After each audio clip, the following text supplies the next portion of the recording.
Good afternoon. I'm Jim Wright with the Longhorn Historical Society, and I'm here in Jackson County at Sells Mill Park, which is a site of a historic grist mill. In this episode of Georgia on Location, I'm going to discuss how geology and geography help with human development. So sit back and enjoy as we take a deeper look at this little-known park in Jackson County.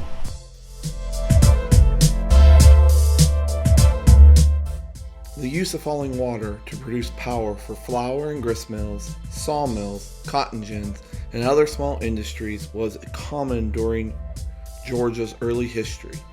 These water-powered mills were vital to towns and settlements. Water power was harnessed by using a dam to back up the water and then create a narrow chute that runs over the water wheel. This narrow chute creates a more powerful stream of water that falls onto the water wheel, thus making the wheel spin faster.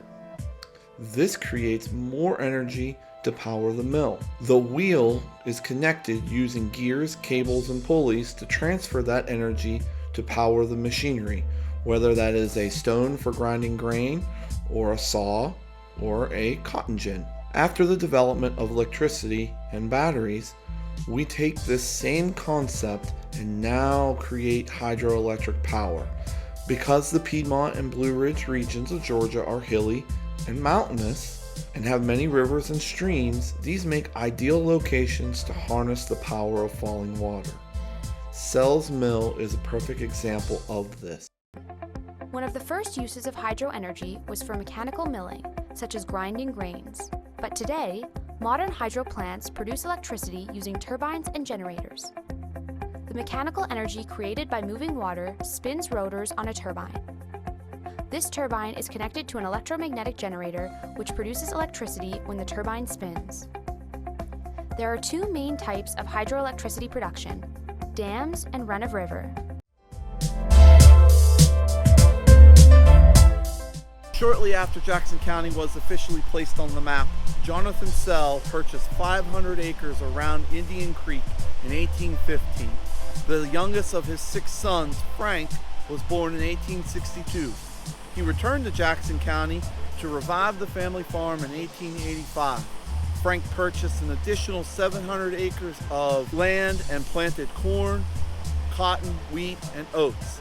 Frank Sell dammed up Indian Creek and built a 3-story mill and a new house, becoming a town gathering place. Sells Mill not only grounds grain but produced electricity for the growing farming community. This mill would remain in use until the 1990s, grinding corn. That is pretty cool to see something that was built in the 1800s that was still in use up to 30 years ago. This concludes Georgia on Location. You got to see a short history of grist mills and their historical importance and their economic importance. They were the center of town because you would get grain here. Later, as we convert that harness power of falling water into hydroelectric, you would see lakes form and recreation and tourism and obviously hydroelectric power. So have a wonderful day. This is Jim Wright with Georgia on Location. Bye.